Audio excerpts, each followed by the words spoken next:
Hey, yeah, it's been a bit, but there's this thing going around. Don't know if you heard of it. Coronavirus. Yeah, there's a thing, and it turns out people don't actually want to gather in crowds to listen to some whack job tell jokes about crickets and Disney castings whenever there's a virus out. So I'm sorry for the delay. It'll probably be a bit more of a delay after this, but this is just some footage from a recent show I did at my college. So I hope you enjoy it, and yeah, God bless. Stay healthy.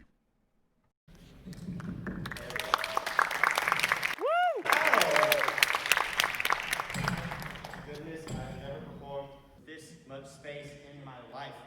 All right, hope you guys can listen to jokes and watch me run a mile at the same time. Oh, it's so good to be here. Has anybody here watched that, spent $30 and watched that piece of trash Mulan movie on Disney Plus? Really? You guys don't spend money on garbage? That's what people do. I would be more receptive to the Mulan movie if they'd added one kind of essential element, Mushu. I just have a message to Disney. Keep on doing your little live-action rehashes, recycling your old stuff, but change up one thing. Let me cast them from now on. Like, wouldn't you all be much more interested in watching this Mulan movie if they had, say, put Mushu in and casted Nicolas Cage to voice him?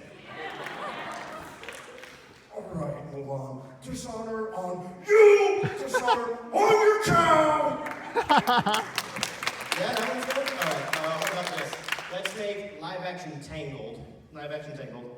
Owen Wilson is Flynn Rider. How about that one? Oh, wow, that's a lot of hair. Just wow. Do you mind just dropping that down so I can climb up your tower? Hey, here comes my smolder.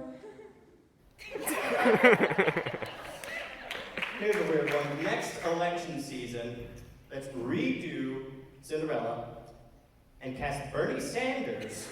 Hear me out on this. Bernie Sanders as the fairy godmother. So what we're gonna do is, we're gonna take this pumpkin, we're gonna throw it to a carriage, and you're gonna get shoes, and you're gonna get a dress. Don't worry about paying for it, the 1% will cover it. The 1% will cover it. You know, when I originally wrote this bit, it was before they did that live-action Jungle Book movie. And originally, this bit also had Christopher Walken as the big monkey.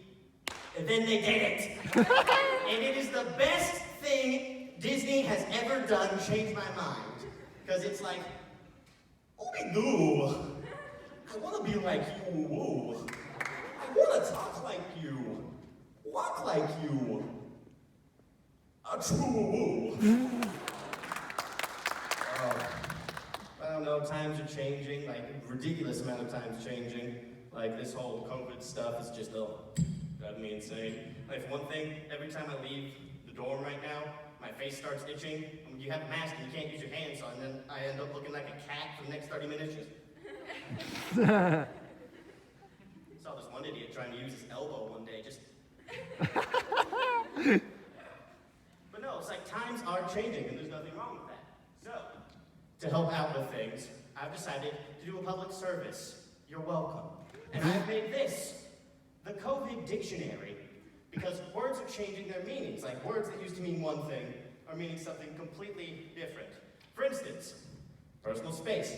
Definition: a distance previously determined by an individual, now set at 6 feet exactly. I got more. Introvert: an individual who is content with quarantine. Extrovert: an individual on the verge of going insane. Dating: see definition of long-distance relationship. Single: a state that makes quarantine easier. Single introverts: the ultimate human being. Germaphobes: people who often use the phrase "I told you so." Homeschooling: the education system. Coughing: an action that leads to exile from society. Face-to-face: mask to mask. Social gathering: social distancing. Social life: social death. Hand sanitizer: see definition of holy water. Roommates: your parents. And finally, toilet paper, a rare and highly sought after commodity. There you go, everybody. Now you know how to communicate in this new COVID world. But oh, it's great to be back at college. Can I just say that? And it is great to be back at college without economics courses. Praise be. Like, there was a test that we had, hardest test of the econ class, and I stood up and took 100 online practice exams. 100 practice exams. I would start blinking and seeing dollar bill signs. But, and here was the worst part though. I go back to my room. It's like 3 in the morning. I lay down, close my eyes, get ready for sleep. Cricket! Cricket! Cricket! There was a cricket! In my dorm room. Some few people don't understand this. I lived on the 3rd floor. This cricket had to work to get into my room. I've had about 155 more of these to go. I told my friend about this, and he's like, oh, well, dude, maybe he took the elevator. Okay, how's he doing that? Did he just jump up and face plant onto the button? Or did he just look at the guy and go, hey, buddy, you mind getting that button for me? Yeah, thanks, pal. And here was the worst part. I ended up getting my sleep, despite the evil machinations of one cricket.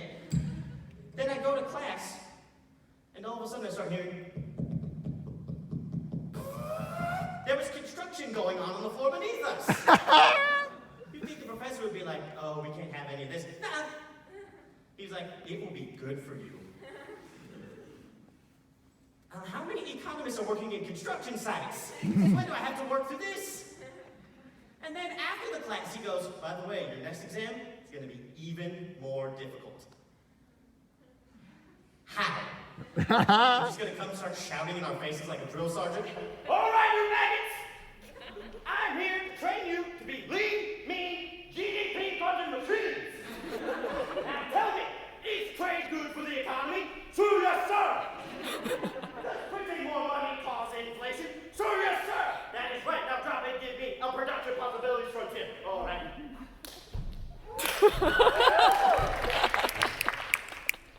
What's everyone going to react like? They're just cuddling up in the corner. What is this Full Metal calculator? What's happening? Oh, man.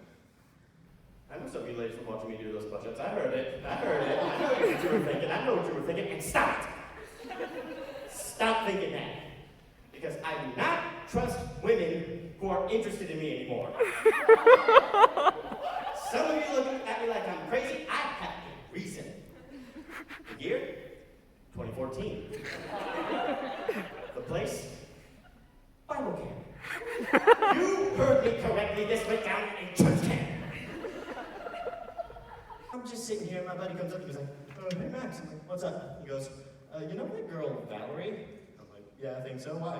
Dude, she's got a thing for you. And 14-year-old me is like, of course she does. Thinking I was some kind of stud. Nuh-uh, I was a dud. Because here's what happens. He proceeds to tell me that she's at the multi-purpose building, sitting down on a ping pong table, holding a ping pong paddle, has drawn a face under the ping pong paddle, has dumped the ping pong paddle, Max, and was currently making out with it. You guys know that Netflix show, You? Yeah, I was living You. You was me, or more accurately, You was a girl named Valerie. Normally, comics don't use a name. I'm using the name so you people can be safe. Avoid her like the plague.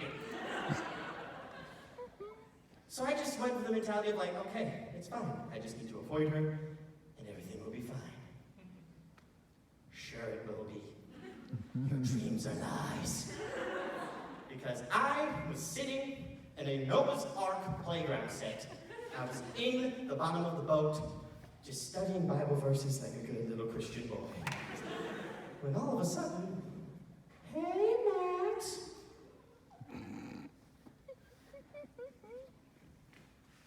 Hi.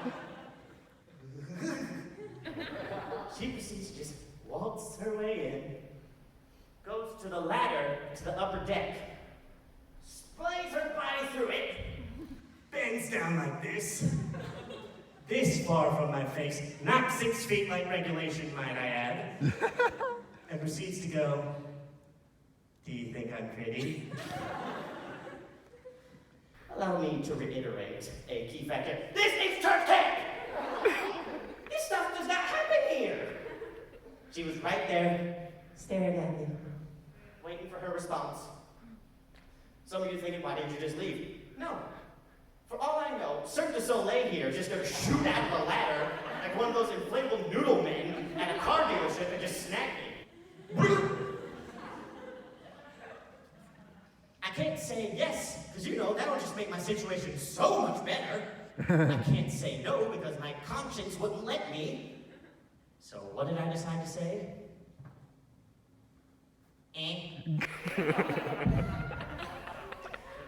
I'm sensing some judgment in this crowd right now, and you have no room to judge me.